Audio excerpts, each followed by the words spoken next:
Ivyo birori bisozera indwi yahariwe umurisho w'ingoma mu Burundi vyabereye ku mugwa mukuru wa politike Gitega ku kibuga citiriwe ingoma vyaranzwe n'ihiganwa hagati y'imigwi y'abatimbo yabaye iya mbere mu ntara za kera havuyemwo Rumonge na Cankuzo batitavye. Iyo migwi y'abatimbo ikaba yerekanye ubuhinga butandukanye.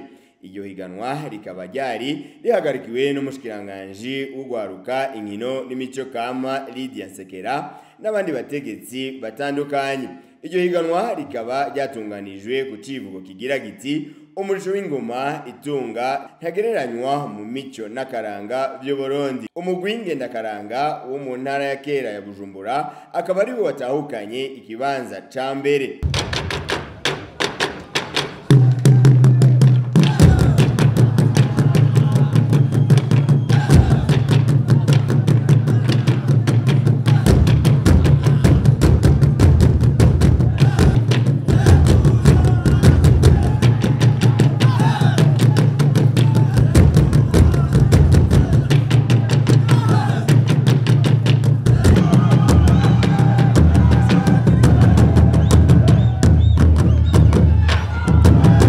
Ikibanza cha kabiri kikaba catahukanywe n'umugwi umudiho wo mu Gishora mu ntara ya kera ya Gitega.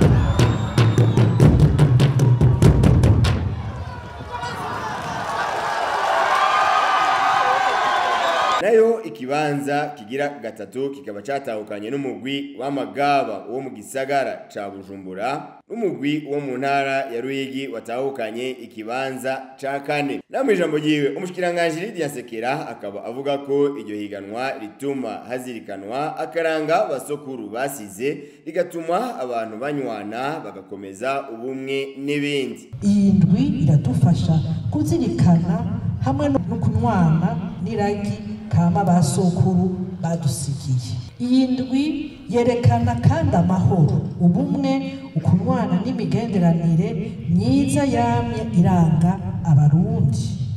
Ni n'ikimenyetso cyo kwikukira kw'imico kama y'abarundi ndetse igahesha n'iteka abatimbo rurangiranwa bihebeye ingoma.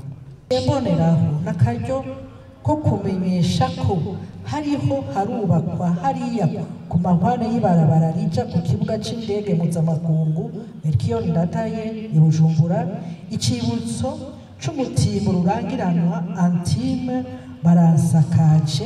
Umushikiranganji umuvyajeje harimo ugwaruka inkino n'imico kama Lydia Nsekera akaba avuga kandi ko hagiye gutunganywa amahiganwa kuva mu mazone gushika ku rwego rw'igihugu. Umugwi wa mbere ukaba waronkejwe ibahasha ry'umuriyoni n'ibihumbi amajana 200, nayo umugwi wa kabiri ukaba waronkejwe umuriyoni w'amafaranga y'amarundi.